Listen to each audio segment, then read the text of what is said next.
Hello students, example 8.10 first mean கண்டுபிடிக்கலாம்.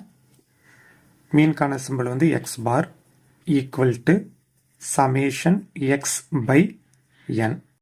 இது formula, இது மெமரி பண்ணிக்கோங்க. equal to summation x அப்படின்னா நம்மகிட்ட இருக்கிற அந்த n நேச்சுரல் நம்பரையும் ஆட் பண்ணணும். ஓகேவா? 1 plus 2 plus 3 plus etc plus n by கீழே என்ன அப்படியே போட்டுருங்க. அந்த பை என் அப்படியே நான் யூஸ் பண்ணிக்கிறேன். நியூமிரேட்டரில் 1 + 2 + எக்ஸட்ரா ப்ளஸ் என்னு இருக்கு. இதுக்கான ஃபார்முலா செகண்ட் சாப்டரில் உண்டு. n இன்ச்சு n + 1/2 வரும். அந்த 2 அப்படியே கீழே இறக்கிருங்க. இப்போ இந்த எண்ணையும் இந்த எண்ணையை கட் பண்ணிடுங்க. அப்போ ரிமைனிங் யார் இருக்கா? மேலே n + 1 கீழே /2 இருக்குது. இதுதான் எக்ஸ் பாருக்கான ஆன்சர். ஓகே, நெக்ஸ்ட்டு வேரியன்ஸ் பார்க்கலாம். வேரியன்ஸ்க்கான சிம்பிள் வந்து சிக்மா ஸ்கொயர். ஓகே, இப்போ டைரக்ட் மெத்தடுக்கான ஃபார்முலா தான் இதில் நான் அப்ளை பண்ண போகிறேன். Summation x square by n minus summation x by n the whole square. இது டைரக்ட் மெத்தடுக்கான ஃபார்முலா. அதை வச்சு தான் வேரியன்ஸ் எவாலுவேட் பண்ண போகிறோம். ஓகேவா? ஈக்குவல் டு இந்த சமேஷன் எக்ஸ் ஸ்கொயரை நம்ம எப்படி எழுதலாம் அப்படின்னா 1 square 2 square extra plus n square by அந்த n அப்படி எழுதிருங்க. மைனஸ் இந்த சமேஷன் எக்ஸ் பை என்னங்கிறது இங்கே இருக்கு பாருங்க. சமேஷன் எக்ஸ் பை என், அதுக்கான ஆன்சர் என்னது? n + 1/2. அதை அப்படியே பார்த்து எழுதிருங்க. சப்ஸ்டியூட் பண்ணியாச்சு.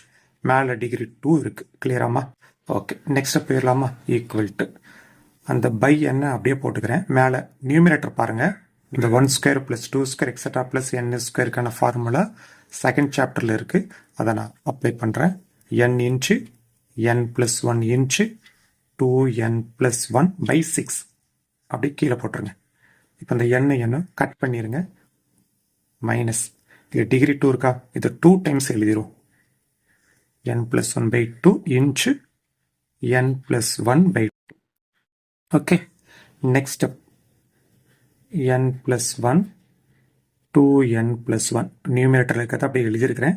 இந்த 6ஐ எப்படி எழுதுறேன் அப்படின்னா 2 இன்ச்சு 3 அப்படின்னு எழுதுறேன். அப்படி எழுதலாம். 2 இன்ச்சு 3 தானே 6. ஓகே, இதை அப்படி எழுதிடுவோம். ஓகே, இப்போ இதில் 2 டேர்ம் இருக்குது. இந்த மைனஸ்க்கு முன்னாடி இருக்கிறது ஒரு டேர்ம், அந்த பின்னாடி இருக்கிறது ஒரு டேர்ம். இந்த 2 டேர்ம்லையும் காமன் ஃபேக்டர் எடுக்கலாமா? நான் பாக்ஸ் போட்டுக்கலாம். இதுதான் காமன் ஃபேக்டர். அதை வெளியே எடுத்துருவோம். அப்புறம் ரிமைனிங்கை இந்த ப்ராக்கெட்டில் நிரப்புவோம். சரியா? ஃபஸ்ட் டேர்மில் இதை நான் எடுத்துட்டேன். அப்போ ரிமைனிங் 2n + 1/3. நெக்ஸ்ட் மைனஸ் இருக்குது, இதை எடுத்தாச்சு. Remaining n + 1/2. ஓகேவாம்மா?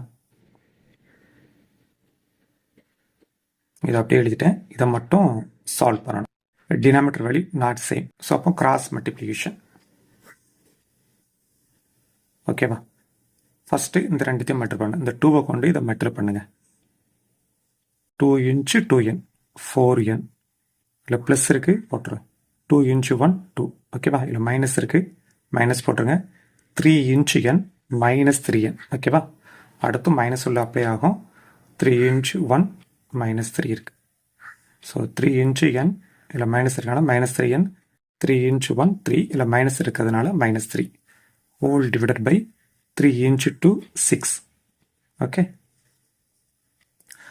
அடுத்த ஸ்டெப் n + 1/2.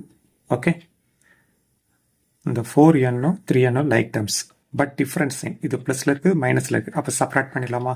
4n - 3n என்ன வரும்? ஒரு n. ஓகே, +2 -3 இந்த ரெண்டு லைக்கு. இது ப்ளஸ்ஸு, இது மைனஸ், டிஃப்ரென்ஸ். அப்போ சப்ராக்ட் பண்ணி லார்ஜஸ்ட் வேல்யூ முன்னாடி என்ன சைன் இருக்கோ அந்த சைன் போட்டுருங்க. அப்போ 3லேருந்து 2 போனால் 1 -1. ஓகே, /6. இப்போ நியூமிரேட்டரை மெட்ரு பண்ணி எழுதுனேன், டினாமினேட்டர் மல்டிப்ளை பண்ணி எழுதுனேன். ஃபஸ்ட் நான் டினாமினேட்டர் மெட்ரு பண்ணிடுறேன். 2 × 6 12. ஓகே, நியூமிரேட்டர் பாருங்கள். இது ஒரு ஃபார்முலா. நியூமிரேட்டர் வந்து ஃபார்முலா டைப்பில் இருக்கும். a + b into a - b. அப்போ ஆன்சர் என்னது A square minus B square. கிளியராமா?